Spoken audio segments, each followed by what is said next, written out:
그리고 중간중간에 낭비하는 시간 저는 정말 싫어하거든요. 그러니까 할 땐 하고 놀 땐 논다. 무조건 필수로 있어야 된다. 어떻게 하고 다니는지 신경을 아예 안 쓰더라고요. 인종차별 많이 심한가요? 솔직히 이 친구한테 들은 꿀팁인데요. 나는 이 병원이 마음에 들어서 뭔가 계속 일을 해보고 싶어 하시면 계속 도전하면 기회의 문은 열린다. 이런 마음가짐으로 임하면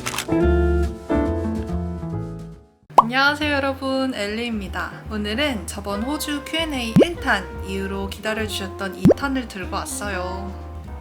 호주 생활 관련 질문들에 먼저 대답을 해드릴 거고요. 그 다음에 호주 유학, 마지막으로는 간호학과에 대해서 다뤄보려고 하니까요. 영상 끝까지 시청 부탁드릴게요. 먼저 첫 번째 질문입니다. 호주 유학 온 지 얼마 안 되었는데 친구 사귀기가 힘들어요. 어떻게 사귀는 게 좋을까요? 외국인 친구들은 확실히 먼저 내가 다가가는 법밖에 없는 것 같아요. 우리도 한국 사람들이 더 편하다고 생각을 하는 것처럼 외국인들도 같은 문화에서 자란 친구들이 더 편한 게 당연하겠죠. 저도 외국인 친구들 사귈 때는 더 적극적으로 말도 걸고 옛날에는 괜히 없던 관심사도 만들어보고 먼저 다가가려고 노력을 했던 것 같습니다. 그리고 한국인 친구들은요, 워낙 한국 사회가 좁아서 뭔가 한국인을 한 명 알게 되면 그 친구의 친구도 나중에는 알게 되고요. 그렇게 해서 아는 사람이 점점 더 늘어나더라고요. 그러니까 이 부분은 그렇게 큰 걱정 안 하셔도 될 것 같습니다. 그 다음 질문, 호주 방세는 얼마인가요? 저는 총 4명이 사는 쉐어하우스에 살고 있는데요. 제 방은 제 방 안에 화장실이 같이 붙어있는 형태고 주당 225불 정도 내고 있습니다. 현 시세 기준으로 주당 180불에서 220 정도로 생각해 주시면 될 것 같아요.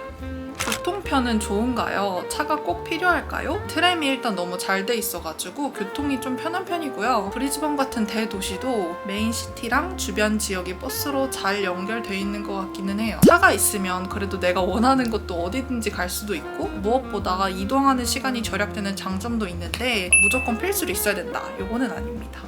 일주일 생활비는 얼마 정도 쓰시나요? 교통비, 식비 포함해서 생활비로 주당 200불에서 250불 정도 쓰는 것 같고 총 450에서 500불? 요 정도를 평균적으로 쓰는 것 같습니다. 그리고 공부하면서 일 가능한가요? 이 질문도 몇 분 주셨는데요. 저는 간호학과 초반에 6개월 정도 빼고는 주에 보통 20시간 미만으로 일했던 것 같아요. 저는 개인적으로 오히려 일을 하니까 계획도 더 알차게 세우게 되고 그래서 시간도 더 효율적으로 쓰는 느낌이 있더라고요. 한국인이 많은 동네가 살기 좋은가요? 없는 동네가 좋은가요? 아시안들이 많이 사는 동네에 한국분들도 많이 거주를 하시는데요. 이런 동네에는 한국 음식점도 일단 많고요. 한국 마트들도 모여있는 경우가 많아서 생활하는 데는 확실히 편리한 점은 있는 것 같아요. 단점을 꼽자고 하면 호주에 살고 있는 느낌은 좀 덜하다? 이런 정도? 다음 질문도 몇몇 분이 보내주셨는데요. 인종차별 많이 심한가요? 솔직히 인종차별이 아예 없다고는 말은 못하겠어요. 근데 영어를 못하면 더 무시당하는 경우가 있는 거는 확실하게 말씀을 드릴 수가 있습니다. 저는 사실 호주 어린 친구들이 하는 그런 인종차별은 그닥 신경을 안 쓰는데 근데 만약 내가 어디 음식점에 갔는데 차별을 한다. 그 상황에서는 확실하게 얘기를 합니다. 지금 하는 행동이 인종차별인 거 알아? 무조건 당당하게 얘기를 해줘야 돼요. 얘네들도 말을 안 하고 그냥 우리가 참고 있으면 이게 당연한 줄 알더라고요. 그리고 여러분 다시 한번 강조드리지만 무조건 영어 공부해오세요. 호주가 한국에 비해서 좋은 점 3가지가 있나요? 호주에 오고 나서 조금 더 제 삶을 주체적으로 사는 것 같아요. 일이건 공부건 내가 하고 싶은 거에 있어서 기회가 조금 더 많은 것 같고요. 물론 외국인으로서 어느 정도의 불리한 점은 있겠죠. 그래도 저는 계속 도전하면 기회의 문은 열린다. 이런 마음가짐으로 임하면 호주에서는 아예 못할 거는 없다고 생각을 합니다. 한국은 이에 비해 어떤 기회든 조금 학벌에 따라서 좌지우지 되는 경우가 있는데 호주는 확실히 그런 건 좀 덜한 것 같습니다. 그리고 사람들이 나에 대해서 딱 신경을 안 쓴다는 점? 뭘 입고 다니는지, 어떻게 하고 다니는지 신경을 아예 안 쓰더라고요. 그만큼 호주 사람들은 보여지는 것에 상대적으로 신경을 덜 쓰는 것 같기는 해요. 마지막 장점은요. 저는 자연환경이 너무 좋아요. 저는 바닷가 동네에 살고 있는데요. 바쁘게 살다가도 차 타고 15분 정도만 나가면 바다니까 또 쉴 때는 쉴 수 있는 환경이 잘 갖춰진 것 같아요. 또 문화 자체가 워낙 여유롭다 보니까 바쁘게 사는 삶 속에서 내가 뭔가 조금 빨리 달리고 있을 때는 누군가가 쉬라고 중간중간 브레이크 걸어주는 느낌이 들어서 저는 되게 좋더라고요. 다음은 이제 유학 Q&A로 넘어가 볼게요. 첫 번째 질문은 엘리님, 워킹홀리데이에서 유학으로 결심을 한 계기가 있으신가요? 아무래도 제가 워홀하면서 같이 살았던 호스트 가족분들의 덕이 굉장히 큰데요. 한국인이 거의 없는 시골 동네에서 살았고 그 집에서 6개월 정도를 살면서 그 가족들이 너무 잘해줬고 특히 크리스마스, 호주 이스터 같은 가족 행사든지 아니면 애기들 학교 파티든지 항상 저를 데려가서 경험을 시켜줬던 저는 그런 되게 좋은 기억이 있거든요.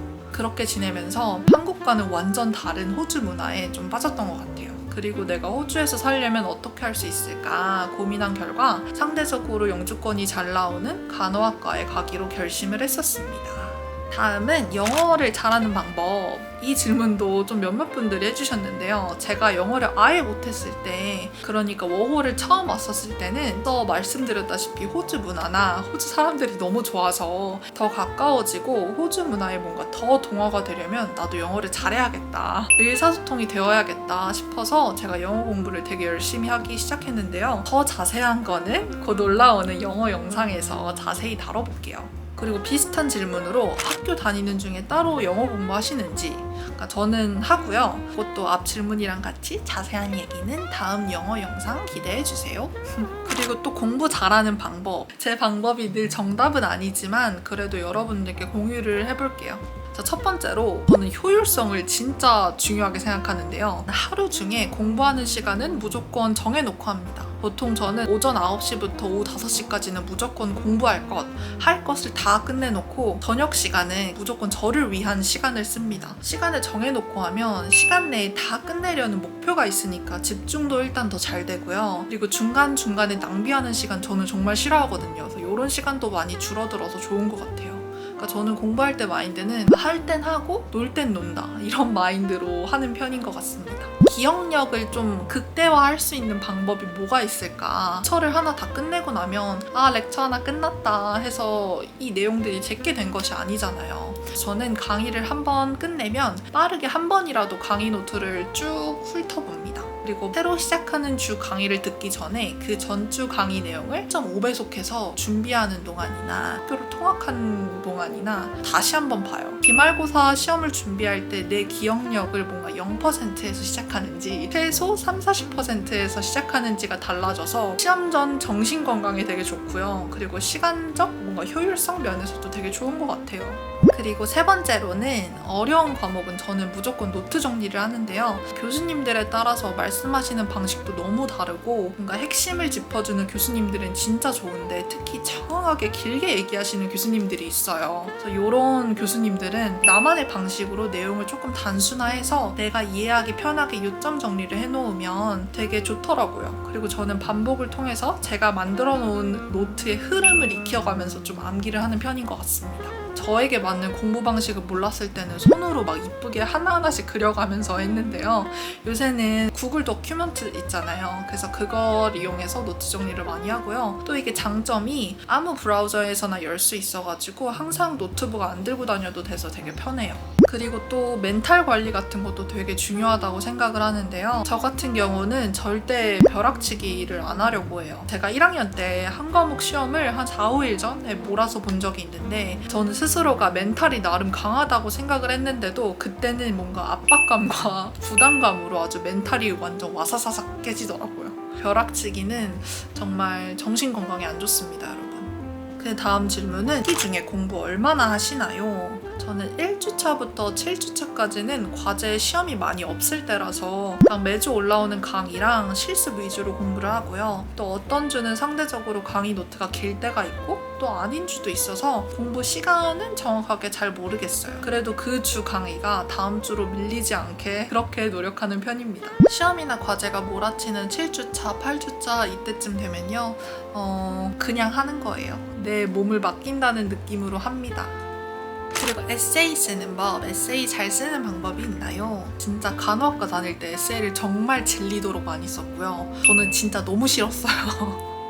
그래도 에세이 쓸 때는 일단 바로 본 문장으로는 안 썼고요. 예를 들어서 인스트럭션 페이퍼 같은 걸 먼저 주잖아요. 에세이 주제는 A이고 이 중심으로 주된 내용으로는 내용 1, 2, 3이 포함되어야 된다라고 하면 주제 A에 대해서 자료 검색을 많이 하고요. 워드 파일에는 관련 내용 1과 관련해서는 1.1, 1.2, 1.3 이 내용을 쓰고 더 포인트로 핵심 정리를 항상 먼저 했어요. 과제 제출 최소한 4, 5일 전에 이 핵심 정리해 놓은 것들을 문장으로 풀었었습니다.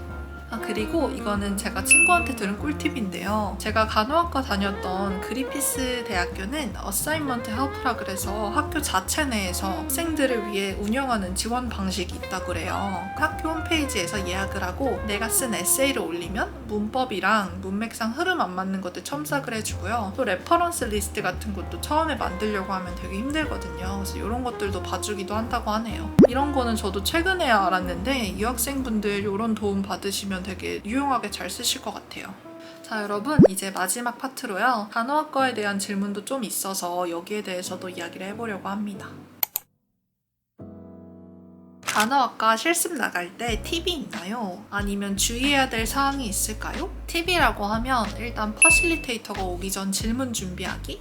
요거는 좋은 실습 점수 받는 팁이라고 말씀을 드릴 수가 있는데요. 실습하는 동안은 주로 시프트 마지막에 매일 퍼실리테이터가 와서 오늘 하루 동안 있었던 것을 물어보거나 이러한 사항이 있었을 때는 어떻게 해야 되는지에 대해 물어보고 이걸 어떻게 답을 하냐에 따라서 실습 평가 점수가 또 달라질 수가 있어요. 근데 솔직히 진짜 막상 질문을 던졌을 때 대답을 잘 못하는 경우가 되게 다반사거든요. 이럴 때는 퍼실리테이터가 먼저 질문을 하기 전에 오늘 하루 동안 있었던 얘기를 먼저 시작하면 좋아요. 예를 들어서 내 환자 상태가 A인 상태인데 오늘 실습하다 보니까 내 파트너 간호사가 B 방법으로 케어를 하더라고. A 상태에 대해서 궁금해서 방법 C에 대해서도 찾아봤어. 이 방법이 맞을까? 라는 식으로 내가 먼저 난 오늘 하루 동안 능동적이게 실습에 임했고 궁금한 건 찾아봤다 라는 것을 간접적으로 어필을 하면요. 좋은 실습 점수를 받으실 수가 있습니다.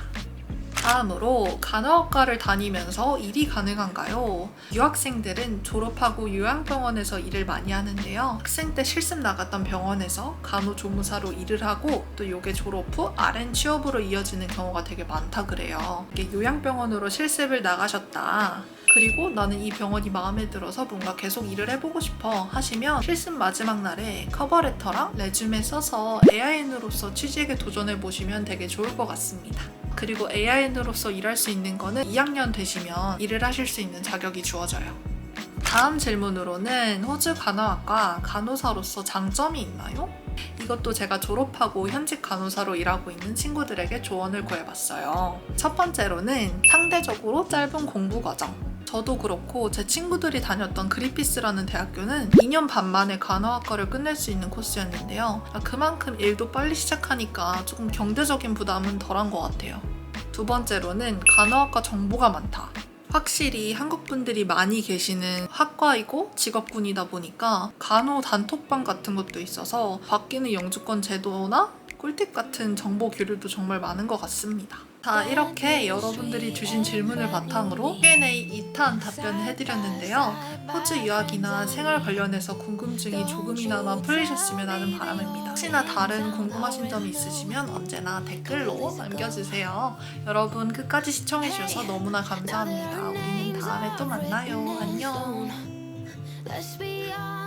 Sounds like home. Still I'm here alone and I'm calling your phone. I wish I could wipe my own memory out. I wish I could dream about somebody else. I wish I could talk when the silence so loud. I wish, oh I wish. I wish I could wipe my own memory out. I wish I could do something that will make sense.